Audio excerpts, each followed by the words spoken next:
Good morning, my dear student. Welcome to Gayatri Vidya Mandir Sanchur YouTube channel.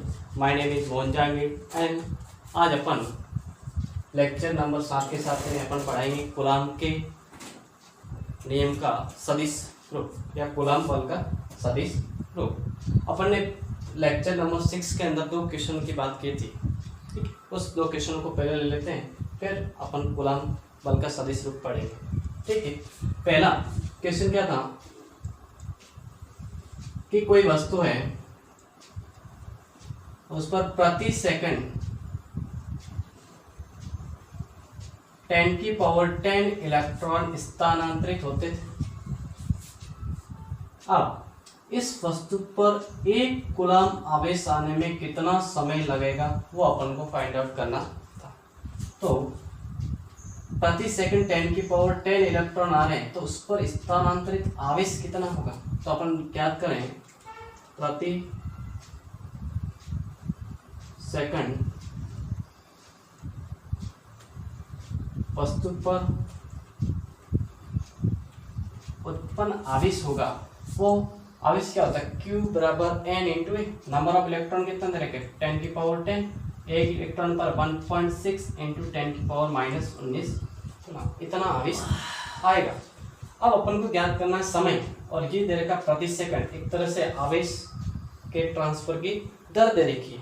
ठीक, अब समय ज्ञात करना तो आवेश अपॉन दर, तो एक कूलाम आवेश आने में लगा समय बराबर हो जाएगा आवेश का 1 कूलम, और ये रहेगा 10 इंटू 1.6 इंटू 10⁻⁻19 कूलम प्रति सेकंड। अब ये समय जो दे रखा है वो किस में दे रखा है, सेकंड्स में, और इसको अगर हल करें तो आएगा 1/10 की ये 1.6 इंटू 10⁻�9 ये ऊपर जाएगा, तो समय सेकंड्स में बहुत ज़्यादा हो जाएगा, सेकंड्स में बहुत ज़्यादा। तो अपन इसको सेकंड से बड़े में देखिए मिनटों में चेंज करें तो भी बड़ा हो जाएगा। फिर अपन घंटों में चेंज करें 60, दिन में परिवर्तित करें तो अपन 24 आवर, अब वर्षों में देखें तो 365। तो यहाँ से हल अपन करते हैं तो लगभग इसको 19.81 वर्ष लगते, अर्थात जो समय है वो लगभग 20 वर्ष लगेगा। अर्थात प्रति सेकंड 10 इलेक्ट्रॉन ट्रांसफर होंगे तो एक कूलाम आवेश आने में 20 वर्ष लगेंगे। इसका अर्थ क्या है, ये एक कूलाम जो आवेश का मात्रक है कूलाम, वो भी एक बड़ा मात्रक क्या है, बड़ा मात्रक। अब देखिए दूसरा क्वेश्चन जो अपन ने दिया था,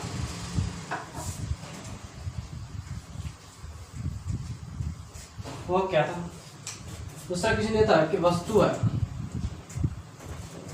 इस वस्तु के अंदर उसकी द्रव्यमान में वृद्धि 2 नैनोग्राम की हो जाती है।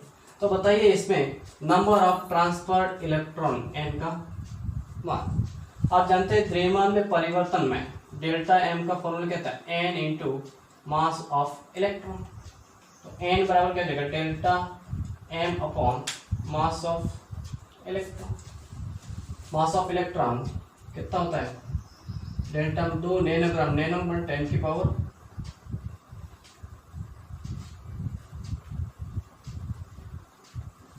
ठीक 10⁻⁹। अब देखिए इसका इलेक्ट्रॉन का मास 9.1 इंटू 10⁻⁻31। अब ये किलोग्राम में, इसको ग्राम में 10⁻³ से मल्टीप्लाई। अब देखें हाँ एन का क्या करना, हाँ अब इसको ये आएगा कितना 200 अपन इसको 10 की पावर हल करें तो 291 इंटू 10 की पावर लगभग अपने पास आएगा 3128 लगभग 80। तो n की वैल्यू लगभग आएगी अपने पास 2.19 इंटू 10 की पावर 18। ये आएगा नंबर संख्या, ये कहलाएगा नंबर ऑफ इलेक्ट्रॉन। आपको लग रहा होगा कि ये एक गुण संख्या नहीं, क्योंकि आवेश क्या होता है n इंटू इलेक्ट्रॉन, और n एक कैसी होनी चाहिए, पूर्ण संख्या होनी चाहिए। लेकिन अगर 10⁻18 से मल्टीप्लाई करेंगे तो इसके पीछे इतने जीरो आएंगे कि अपन ये संख्या भी कैसी है, पूर्ण संख्या ही होगी। हाँ, अब अपन एक और क्वेश्चन की बात करें।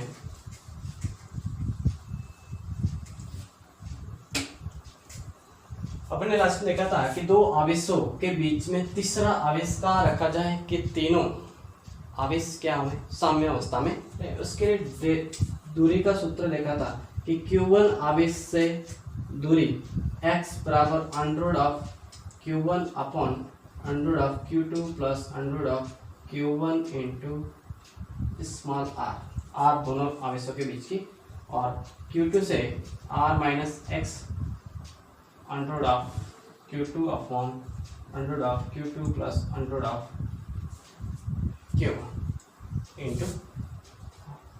इस पे एक क्वेश्चन देखें अपन कि सपोज करें दो आवेश हैं, ये दो आवेश यहाँ से कुछ डिस्टेंस मान लेते हैं 4 मीटर डिस्टेंस पर है।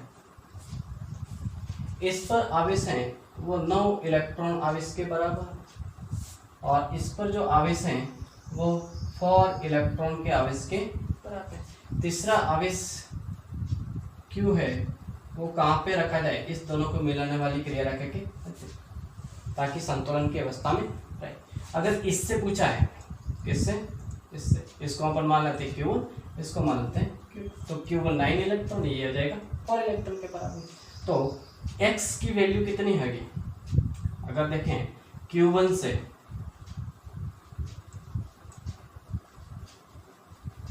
डिस्टेंस देखें तो x बराबर अंडर ऑफ 9 अपॉन ये हो जाएगा under of 9 plus under of 4 into 4। तो ये x की वैल्यू कितनी होगी, 9 3 प्लस 2 इंटू 4, ये कितना हो जाएगा x बराबर 12 अपॉन 5, किस में आएगी, मीटर में, इसमें आएगी मीटर। x की वैल्यू कितनी आएगी 2.4, और यहाँ से अपन r माइनस एक्स ज्ञात करें तो यहाँ से तो कितनी आएगी 2.4 मीटर में, और यहाँ पे आएगी ये कितनी आएगी 1.6 मीटर, यहाँ से कितनी आएगी 1.6, और यहाँ रख के भी अपन कर सकते हैं। ऐसे क्वेश्चन आसान क्वेश्चन नहीं, ये फॉर्मूले केवल न्यूमेरिकल पर्पज से, अगर इसको फुली डिस्क्राइब करेंगे तो यहाँ पे अपन सारा वही फॉर्मूला बल लगाएंगे, सारा ज्ञात करेंगे। अब स्टार्ट करते हैं अपन कूलाम बल का सदिश। चलो स्टार्ट आज का अपना मेन टॉपिक। देखिए सदिश और अदिश में क्या फर्क है। सदिश वह राशियाँ होगी जिसको व्यक्त करने के लिए परिमाण के साथ साथ में उसमें डायरेक्शन भी होगी, और अदिश में केवल अपन परिमाण के द्वारा भी व्यक्त कर सकते हैं। अब सदिश रूप के लिए, अब सदिश अर्थात उसकी पोजीशन बताने, पोजीशन के लिए अपन को चाहिए उसका निर्देश तंत्र। तो अपन एक निर्देश तंत्र बनाए।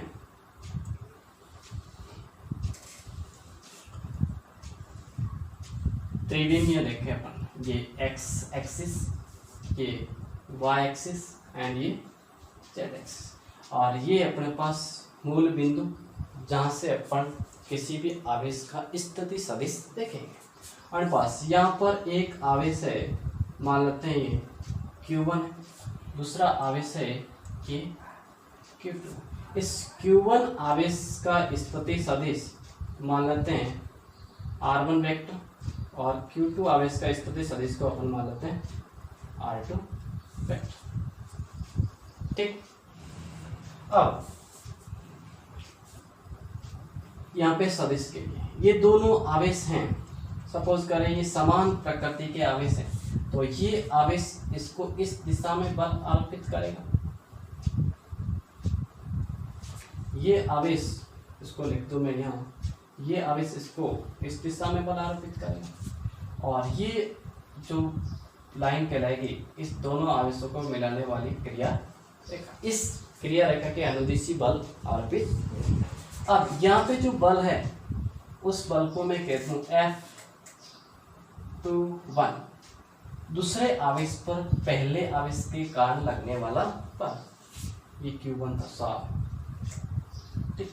और ये हो जाएगा F12, प्रथम आवेश पर दूसरे आवेश के कारण लगने वाला बल, ठीक। अब यहाँ से आवेश के मध्य डिस्टेंस चाहिए, अब उसको भी सदिश फॉर्म में बताएं अपन, ऐसे ये वाले, और उसको अपन कहेंगे R12, और यहाँ से अगर पूर्ण देखें वो होगी R21, ये मूल बिंदु है।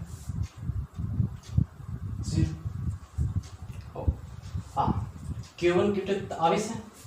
अब अपन ने फॉर्मूला क्या पढ़ा, बल कूलाम बल F बराबर देखा 1/4 pi epsilon not Q1 Q2 upon R square. बल ये सदिश राशि है, इसके ऊपर अगर वेक्टर बताना है तो इसको भी वेक्टर फॉर्म में क्या करना पड़ेगा, अपन को चेंज करना पड़ेगा। अब ये अदिश, ये अदिश, ये अदिश, सब अदिश, तो अब इसको सदिश रूप में लिखना का इसके साथ में एकांक सदिश को लिखना पड़ेगा, बल की दिशा का एकांक सदिश। एकांक सदिश किसके फॉर्म में, इसके मध्य डिस्टेंस की फॉर्म में। अब लिखते हैं अपन, तो F12 लिखना चाहे अपन,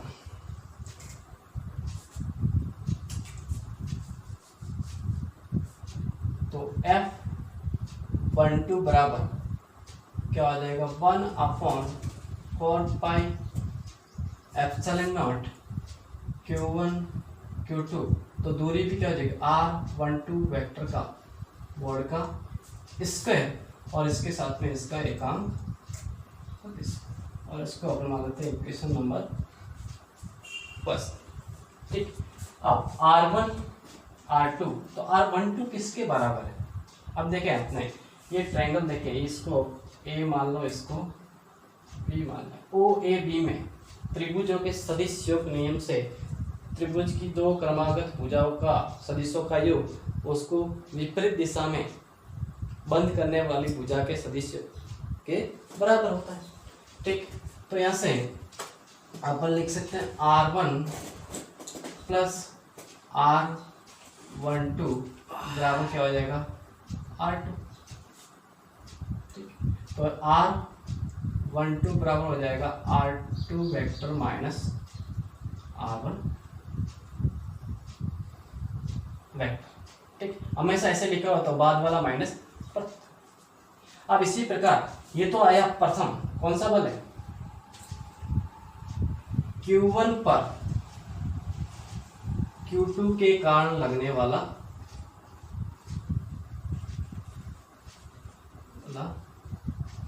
अब अपन ज्ञात करते हैं Q2 आवेश पर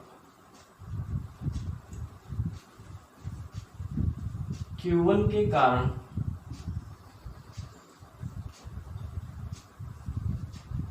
लगने वाला, और इसको अपन लिखते हैं F21 vector.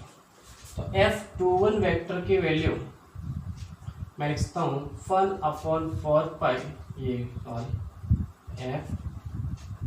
F4 pi epsilon not Q1 Q2 इससे रहेगा, यहाँ से आएगा R21 वेक्टर का मोड का स्क्वायर इनटू इसकी दिशा का एकांक सदिश, ठीक। अब ये R12 और R21 ये दोनों देखा जाए तो परिमाण में तो समान है, लेकिन दिशा में क्या है, विपरीत है।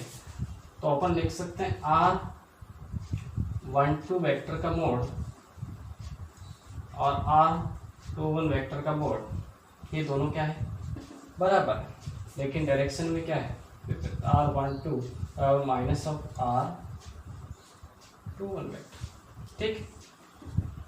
अब यहाँ पे देखें, इस R21 को लिखना है तो R21 वेक्टर क्या बराबर क्या हो जाएगा, R1 vector minus R2 vector, ठीक। अब इसको अपन मिटा दें, आगे स्टार्ट करें।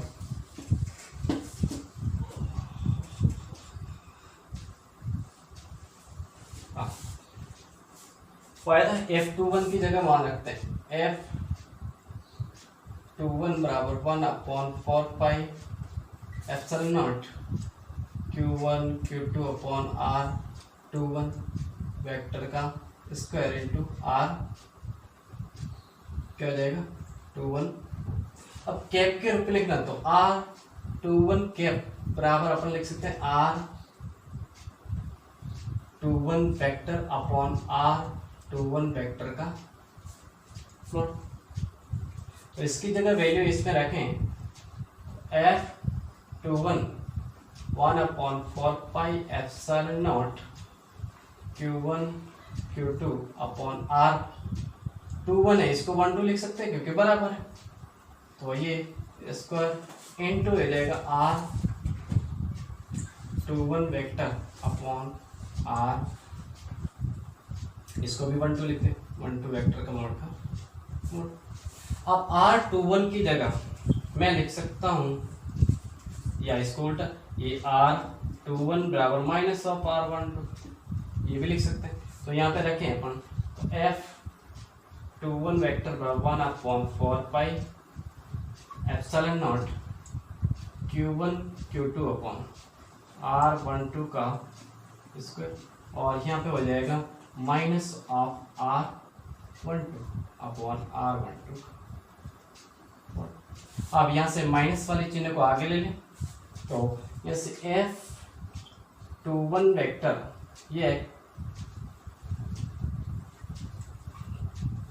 Q1 Q2 अपॉन R12 का स्क्वायर, और माइनस चिन्ह को अपन ने क्या ले लिया आगे ले लेते हैं, यहाँ पे ले लिया, और यहाँ पे क्या बचेगा ये R12 का कैप। अब ये देखिए अपन समीकरण नंबर 1 को देखेंगे तो ये वैल्यू माइनस को छोड़ के, तो ये किसके बराबर है, F12 के बराबर है। कितनी वैल्यू, ये इतनी सी वैल्यू, ये बराबर है अपने पास F12 वेक्टर के। तो अपन लिख सकते हैं F21 वेक्टर बराबर माइनस ऑफ F12 वेक्टर। इसका अर्थ क्या है, दोनों बराबर है लेकिन माइनस का अर्थ विपरीत दिशा में, दोनों का परिमाण F21 बराबर F12 परिमाण में समान लेकिन दिशा में विपरीत है, अर्थात दोनों विष एक दूसरे पर समान परिमाण का बल विपरीत दिशा में आरोपित करते हैं।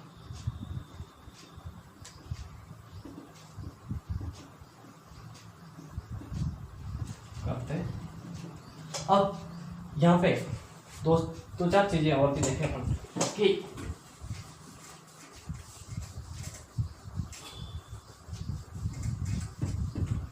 कि ये जो बल है अपन ने देखा कि F12 बराबर आया माइनस का F21 लिखो, चाहे F21 बराबर माइनस का F12 लिखो, दोनों चीजें क्या है सेम ही है, और इसको ऐसे भी लिख सकते हैं F12 प्लस F21 बराबर 0। अर्थात इस संपूर्ण निकाय में दो अवश्य बने निकाय के अंदर इसके कुल बलों का योग क्या है 0।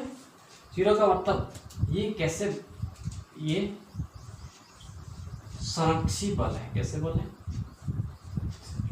और ये एक दूसरे पर समान एवं समान परिमाण का विपरीत दिशा में बल लगाते हैं, अर्थात ये न्यूटन की क्रिया प्रतिक्रिया नियम, न्यूटन के क्रिया प्रतिक्रिया नियम का भी पालन करते हैं। ठीक है, ये अपने पास क्या है कूलाम बल का सदिश रो। इस पे अपन एक क्वेश्चन देखते हैं।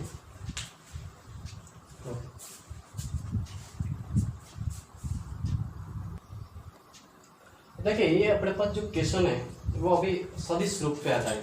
अब इसमें क्या क्या दे रखा है, आवेश का परिमाण दे रखा है दोनों, प्लस का 5 माइक्रो कूलम, प्लस का 3 माइक्रो कूलम। अब इसकी पोजीशन दे दी, इसके निर्देशांक 1, 3, 2, 3, 5, 1। तो अपन को ज्ञात क्या कराना, F12 अर्थात Q1 पर Q2 के कारण लगने वाला बल। तो F12 अगर अपन लिखेंगे तो F12 के लिए क्या क्या चाहिए अपन को, 1/4 और ये जो आवेश रखेंगे तीनों, ये दो आवेश, ये किसमें है अपन पहले से बोल देते किसमें है, निर्वात में। तो Q1 Q2 अपॉन R, और R कैसा, R12 वेक्टर का इसका, और इसके साथ में इसका एकांक सदिश। ठीक, तो अपन को ये सारी चीजें ज्ञात करनी पड़ेगी, R12 बोर्ड, R12 का के। हाँ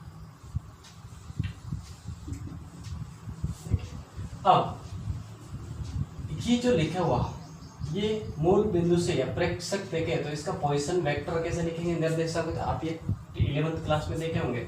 तो इसको मैं R1 वेक्टर लिख सकता हूँ, R1 वेक्टर बराबर ये हो जाएगा I के प्लस 3 J के प्लस 2 के, और किस में आएगा, मीटर में।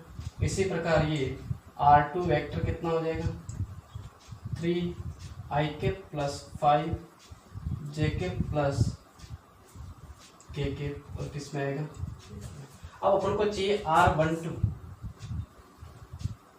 R12 बराबर हो जाएगा R2 माइनस का R1। अभी अपन ने देखे तो R2 माइनस R1, तो R12 वेक्टर कितना, R2 माइनस 3 माइनस 1 2I के प्लस 5 माइनस 3 2J के, और 1 माइनस तो माइनस का के अपने पास आएगा R12।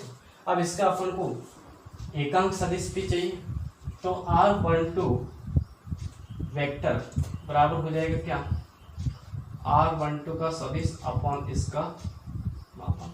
मापांक कैसे ज्ञात करेंगे, मोड, इसका परिमाण देखें अपन, R12 का परिमाण इसके गुणांकों के वर्गों का योग, तो 2 का स्क्वायर प्लस 2 का स्क्वायर प्लस माइनस 1 का स्क्वायर। तो ये R12 का मोड कितना आएगा, देखें 4 प्लस 1 9 का अंडर, तो R12 कितना आएगा, 3 मीटर। अर्थात दोनों आवेशों के मध्य दूरी कितनी है, 3 मीटर की है।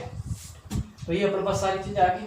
ये अब मान रखना है केवल, ठीक है, मान रखना है। तो यहाँ पे मान रखें,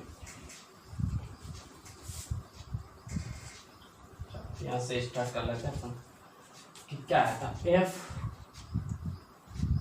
F12 बराबर इस 1/4 अक्सर निर्वात है तो के Q1 Q2 अपॉन R12 का स्क्वायर और R12 का के को अपन लिख सकते हैं ऐसे, R12 का और R12 का। ठीक, के की वैल्यू कितनी होती है, के की वैल्यू निर्वात के लेते हैं 9 × 10⁹ न्यूटन इंटू मीटर स्क्वायर पर कूलम स्क्वायर। दूसरा Q1 की वैल्यू अपन को दे रखी है 5 माइक्रो, तो 5 × 10⁻⁶ कूलम। Q2 3, तो प्लस का 3 × 10⁻⁶ कूलम। और R12 पॉइंट दे रखा कितना है, 3, डिस्टेंस कितनी, 3। ये वैल्यू इसके अंदर पुट करेंगे, हाँ पुट के जाए F12 बराबर के 9 × 10⁻⁹, ये हो जाएगा 5 × 10⁻⁶ और 3 × 10⁻⁶। Q1 Q2 आ गया, ठीक, अपॉन स्क्वायर, एक तो 3 का स्क्वायर इंटू यहाँ पे वेक्टर फॉर्म कितनी आएगी, ये आई थी अपने पास 2I के प्लस 2J के माइनस का के अपॉन ये कितना था 3। ये 3 के स्क्वायर से ये 9 कैंसल आउट, 1 3 से ये 3 कैंसल, देन F12 बराबर कितना आएगा ये 5, ये 6 6 कितना आएगा 12 और 9 5 इंटू 10 की पावर माइनस का 3, 5 इंटू 10 की पावर माइनस का 3, ये किस में आएगा।